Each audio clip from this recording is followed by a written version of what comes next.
Hello, my students. This includes an introduction, a teaching of the theory of what we call the gas laws, and the application of the mathematical versions of these laws through some sample problems. If you'd like, I encourage you to take notes beginning on page 14. I will be working through the sample problems on each of the laws, and those are found on page 15, 16, and 17. Page 18 includes some additional sample problems along with my work to show what is expected of us. These are also some sample problems that you can give a try, and I have some really good tips here just to help avoid the common mistakes that are made with gas laws.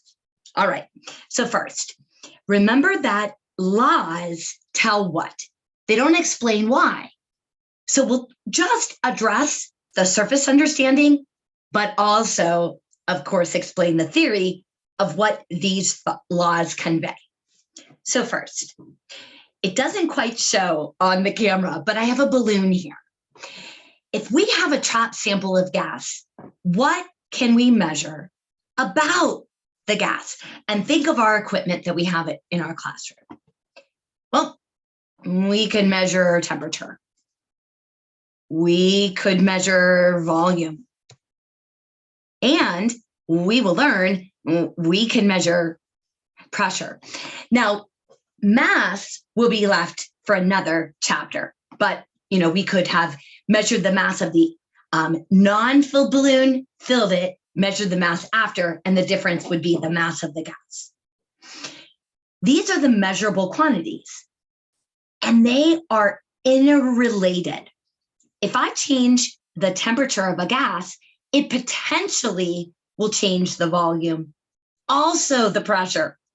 If I change the volume, that can change the pressure and the temperature. So the first three laws only look at the relationship of two of the variables. Now, we're not going to measure and calculate amount of gas in this chapter, but I'll go ahead and add that because we have to understand that that is being held constant with these gas laws. So if I'm going to examine the relationship of temperature and volume of a gas, well, then I need to keep amount and pressure constant. So we'll talk about that. All right, so first, Boyle's law. Boyle's law relates the relationship of volume and pressure of a gas. So that means temperature and amount are constant. And so if we can think about a balloon. All right. Well, let's say we increase volume. If we increase volume, keeping temperature and amount, remember temperature is directly related to the kinetic energy. So when we increase temperature, we increase kinetic energy. Decrease, we decrease kinetic energy. So the energy of the gas is being kept constant. Well, what if I decrease my volume? The energy is kept constant and the amount. Well, if there's less room for the gas to travel, they're going to collide more. And so pressure will go up. And then if I increase volume, keeping amount and energy constant, well, they're not going to collide as often. This is an inverse relationship, kind of a teeter-totter. When one goes down, the other goes up. When one goes up, the other goes down. So Robert Boyle, Boyle's law is named after the chemist that assembled the evidence for this. Now, what he did upon many, many days is he had, the story goes, a contraption that held a sample of gas. And when he would leave his residence, note the volume and pressure, come back, note the volume and pressure, and just collected over a period of time, keeping temperature and amount constant, the volume and the pressure, the volume and the pressure of a gas. Well, we sit down and we analyze, and probably one of the things that Boyle did was graph it. And when we graph volume and pressure, okay, when volume goes up, pressure goes down. Wait, so I think it makes more sense if I would, there we go. Okay, so when volume goes up, so if we're going in this direction, pressure should go down.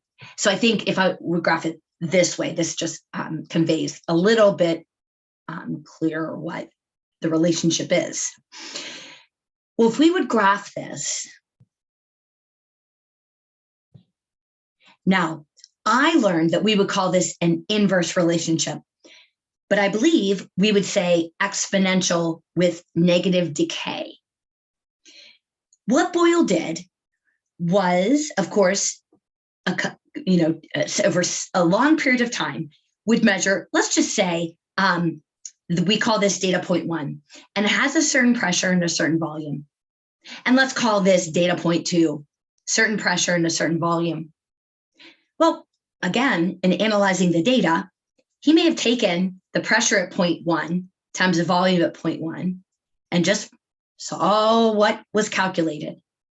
And let's just say that this gave value W.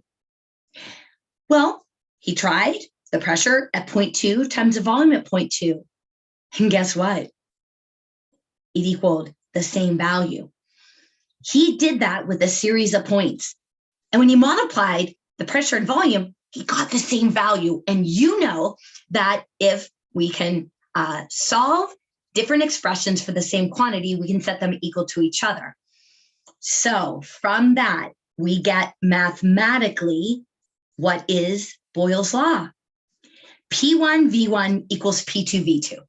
Now, we often just denote 1 to mean one set of conditions. When a gas has this pressure, it's this volume. And then this to be a second set. When a gas has this pressure, it has this volume. So again, we could take this balloon and measure the pressure and the volume, and then change the volume and calculate what the new pressure should be. So it really, the 1, it doesn't really mean anything. It's just P1 and V1 go together. The gas at this pressure has this volume, or this volume has that pressure, and these go together. All right, remember, temperature and amount are constant. So this and this convey, the relationship of the variables, and we talked about the reason why. Well, now let's mathematically solve. So on the back here, I have a series of questions. Why don't we go ahead and solve number 3? Now, I encourage you, if it helps, to actually write within the problem. So if you want to take a moment, I'm going to refocus. You, of course, have the problem in front of you. So this is talking about a nuclear bomb. All right, take a moment to read.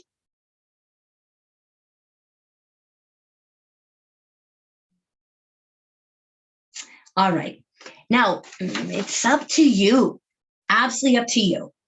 You can, of course, write within the problem. You never have to write down givens. So we know liters represent volume. And so I'm given a volume, and I'm given the corresponding pressure of that volume. Now, because I read that first, I'm going to go ahead and call it V1 and P1. You call it V2 and P2, but those obviously go together. Then it talks about releasing the gas, and it's exposed to a new pressure. Now, because we were given this first, and then this happened, that may help to feel comfortable to call this P2. But again, your call, and we're asked what will be the volume at that pressure. So you can, of course, identify within the problem. We could also write them down, but not required. Now, this says nothing about a temperature change or an amount change. So we trust it's being held constant. So if you would like, if it helps your problem solving, we could actually write them down. And our P1, you could, of course, expand this out of scientific notation if you would like, but this holds to 2 sig figs. And pressure 2. And then we're solving for V2. So our gas law that involves volume and pressure, V1 P1 equals V2 P2. Remember, whenever we have an equation that we are applying in some way, we must show the equation, the numbers somehow in the equation, and the final answer. I welcome anything else you want to show. I like to rearrange my equation first and then plug in my numbers, but you certainly can plug in your numbers and then rearrange. I'm always going to show us rearranging. We're looking for V2, so I need to solve this by itself in the numerator. So I need to divide both sides by P2. So I will just obey the equation. My V1, 0.050 liters, times the corresponding pressure, divided by, now this nicely shows us atmospheres. Remember, same units, top and bottom of the fraction will cancel.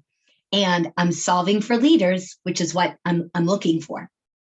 And our answer is, and we are limited to 2 sig figs, so 2.0 times 10 to the 5th liters.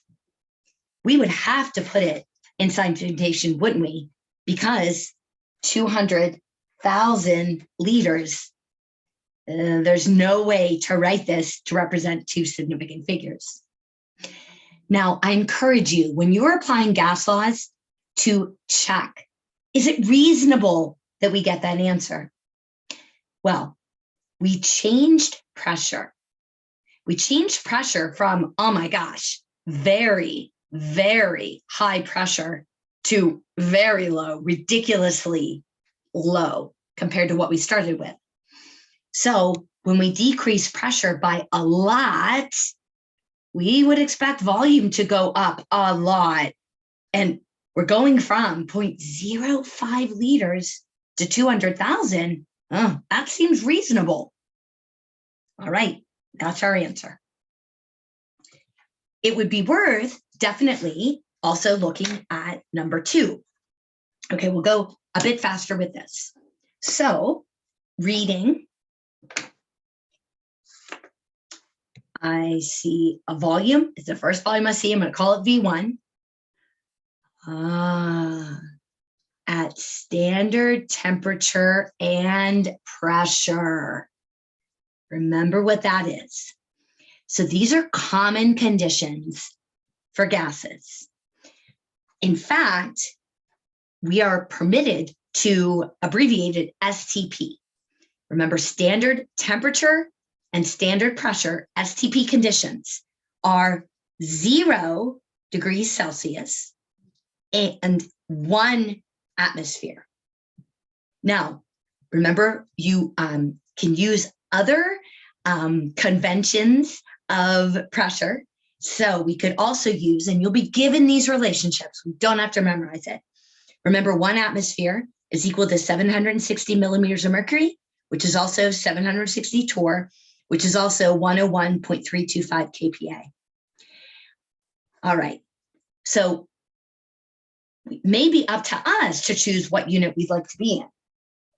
Okay, so we start out there. Oh, and we're compressing it to this volume. It's asking for the new pressure. So you can choose. We know these are all equivalent, just different units. I sure do like atmospheres. We really work with those a lot. Secondary, probably millimeters of mercury or torr. So why don't we just go ahead and really work with a really cooperative number for us to imagine. So P1 is 1 atmosphere, and it says nothing about changing temperature. So temperature must be constant. We're staying at that 0 Celsius. Okay, so it's just volume and pressure. We're looking for P2, dividing both sides by V2. Now, it's just a coincidence that these two examples, we're looking for the second set of conditions. Total coincidence. Okay, we will just plug and chug.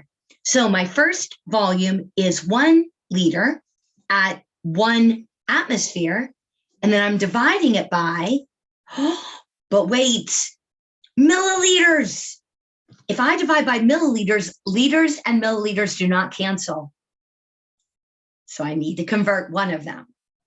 Well, since I've already gotten this in liters, why don't I convert this to liters? So 473 milliliters, and I need to get that to liters. You could do that separately. I'm going to do it within the problem. So mathematically, my numerator is just 1, and I see that this will cancel, and then my liters will cancel.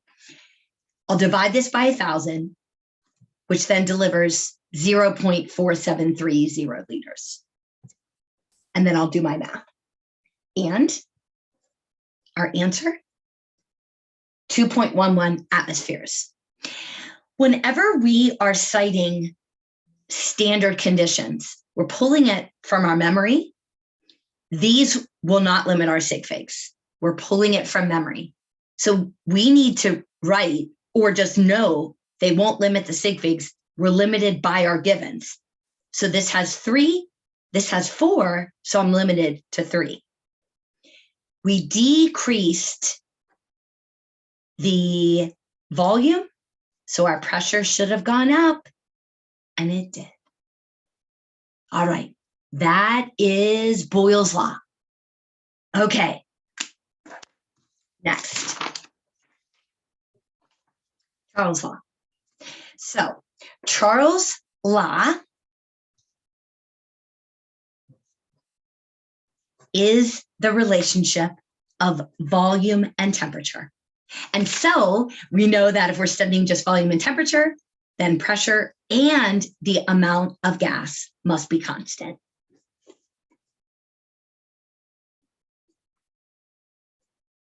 All right. Remember, temperature is a measure of the, or a relative reflection of the kinetic energy. So if I increase temperature, volume should go up. And if I decrease temperature, volume should go down. All right. Why? Pressure must be constant. If I increase temperature, we know that the number of collisions and forcefulness will go up, but it can't. We need to keep it constant. So the gas will assume a greater volume to deliver constant pressure. If we decrease temperature, our number and forcefulness of collisions goes down, but it can't.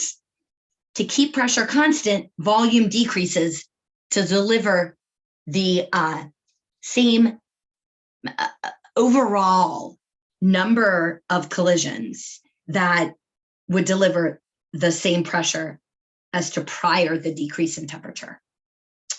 It's a direct relationship. This is inverse. This is direct. As we increase temperature, volume goes up. It is a linear relationship with a positive slope. Mathematically. And so if we did the same kind of thing that we talked about with Boyle, but Charles, and he actually did his experimentation with hot air balloons and really got his interest in gases peaked with that. Different mathematical relationships, so different form of an equation. V1 over T1 equals V2 over T2. And of course, pressure and amount are constant. All right, now, Remember STP. We do a lot of work with gases at 0 degrees Celsius to 1 atm. And of course, mathematically, that poses a hurdle. What if our initial temperature is 0 or the final temperature is 0? Well, then that's an undefined situation. We cannot divide by 0. So for gas laws, we must have our temperature in Kelvin. It must be. It must be. You do not have the option. Also, because the conversion of Celsius to Kelvin is an addition, we can't do the work with Celsius and then, apply Kelvin at the end. It must be Kelvin when we're applying the gas laws. There's no way around it. And to go from Celsius to Kelvin, we will add 273.15 to get the conversion, 0.15. And we are limited to decimal places when we're adding. Remember that. Okay, so Charles' law, if we take a look, we'll just do, we will do 2 examples. So if we take a look, we are given an initial volume and an initial temperature.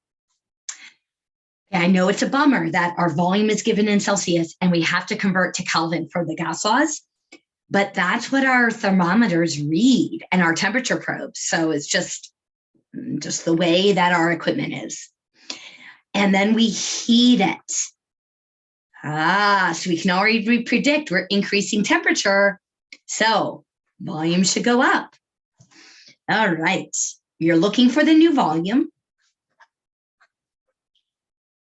So solving for V2, I'm going to multiply both sides by T2. I must have these in Kelvin. So 18, you don't have to show this conversion. And so 18 plus the 273.15, now that would be 291.15, but we can only report to the 10th. Here's the even odd rule. There's a 5 with nothing else after it. So because the number before 5 is odd, we round up. And the 38 plus 273.15, we will first get 311.15, but we're limited to the 10th place. So 311, nothing after the 5. So we look and the odd would round to even, or would be changed, to even. Okay, that is T1 and T2. So I will take my T2, 311.2 Kelvin, times the initial volume divided by the first temperature. Kelvin cancels, and 2.35 liters. And we did go up in volume. All right. What can be just slightly a little tricky is if we are asked to apply Charles' law or Guy-Lussac's law or the combined gas law and solve for temperature. We need to take care that we are just doing our algebra correctly. So here we're given an initial temperature. Celsius will need to convert it to Kelvin. Here, an initial volume and a final volume.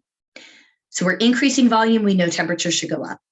And plus 273.15, this will be 298.15. I can only report to the 10th, nothing else after the 5. So 298.2 Kelvin. All right. We are looking for, because it's giving us an initial, so we're looking for the final. We have to be careful solving for a variable in the denominator. several different math strategies we could apply. First thing I would do is get this out of the denominator. So we could multiply both sides by T2. What I could do, cross multiply. So I get V1 T2 equals V2 T1. It's in the numerator. Now I just have to get it by itself. So divide both sides by V1. What we can also do, remember, whatever we do to the one side of the equation, as long as we do it to the other side, it's permissible. Well, it can just be a little tricky when we're looking for a variable in the denominator. So why don't we flip the fraction? And we can do that as long as we flip this side. So we could say T1 over V1 equals T2 over V2. Then we have it in the numerator.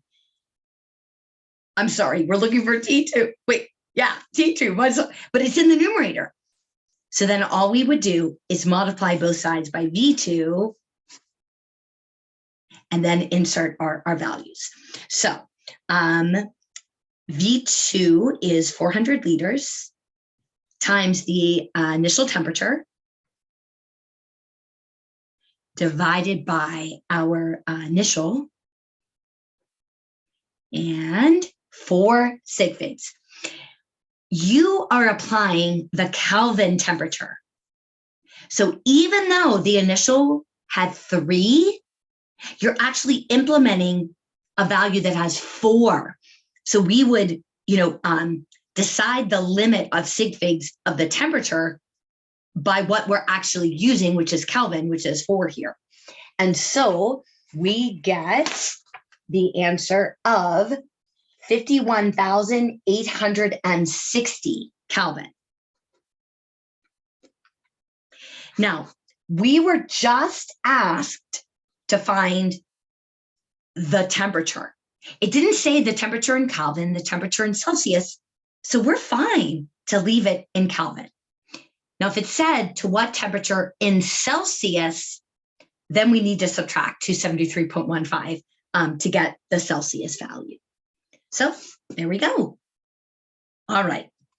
If you want to try this problem, it's 0.470 liters as the answer.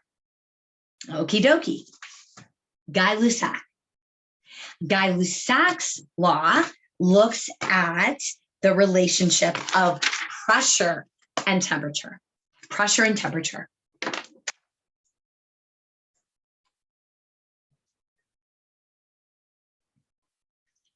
And so volume is kept constant in amount. Same thing applies with temperature. It must be in Kelvin. Okay, volume is constant. If we increase pressure, how about let's go this direction? That would make, I think, more sense. If we increase temperature, we know we're increasing kinetic energy. Therefore, pressure will go up. We have more forceful and more collisions. If we decrease, it's going to go down. A direct relationship, just like Charles. So if we would graph pressure and temperature, linear with a positive slope, so the equation should look like Charles. Now, I have no doubt that you can implement this. I don't think that we need to do any examples. Just to show us one, let's say this one. We are given a temperature and a pressure. It's Celsius. We have to convert it to Kelvin. And asked for a new temperature at this pressure. So multiplying both sides by T2, or if we want to do, cross multiply, get T2 by itself, plug in our values, atmospheres will cancel. There we go. All right. So the combined gas law. What would the combined gas law combine? All of these. It is the relationship of volume, pressure, temperature. Now, because, and so amount is constant, because these are integrally related and not related all in the same way, right? Like if we increase temperature, okay, well, pressure will go up and volume will go up. But if we increase volume, pressure goes down. So we can't, of course, cleanly graph or make the predictions like this. However, how the variables are related will stay that way. If they're inversely related versus directly or in a linear fashion. So the combined gas law is V1 P1 over T1 equals V2 P2 over T2. You may be asked for a new volume, then you'll be given everything else. You may be asked for an initial pressure, and so on. Be careful when you're solving for either initial or final temperature or a second temperature, and temperature has to be in Kelvin, just like the other gas laws. Just to give a couple examples. So here is where you're asked to find a new volume. So I call that V2. And so just make sure that you're, placing the variables that go together where they belong. The volume and pressure that you're choosing to call 1, so V1 and P1. And then be very careful because it will be T2 if we rearrange. T1 will never multiply by V1 and P1 because that's not how those relationships are those variables are related. If you want to give any of these a try, the answer is 160. You are allowed 3 sig figs for your answer, 160 Kelvin. And number 3 is 7.41 liters. Probably number 1 and number 2 would be good. Definitely number 2, because, a lot of pieces and you're solving for a variable in the denominator. All right, incredible students. So that is an introduction. We just need to now practice getting to know the gas laws and getting good at these equations. So again, on page 18, are some samples. What we need to show for credit. Whenever you figure out, for example, number 1, you're applying Boyle's law. I need to see the equation, your numbers somehow in the equation, and then the final answer. If you want to write down givens or show me derivation or steps with your values, I would love to see that. Love to see that. For the second one, we need to see the equation, the numbers somehow in the equation, and your final answer. Okay, so good luck with your practice. This is the gas laws.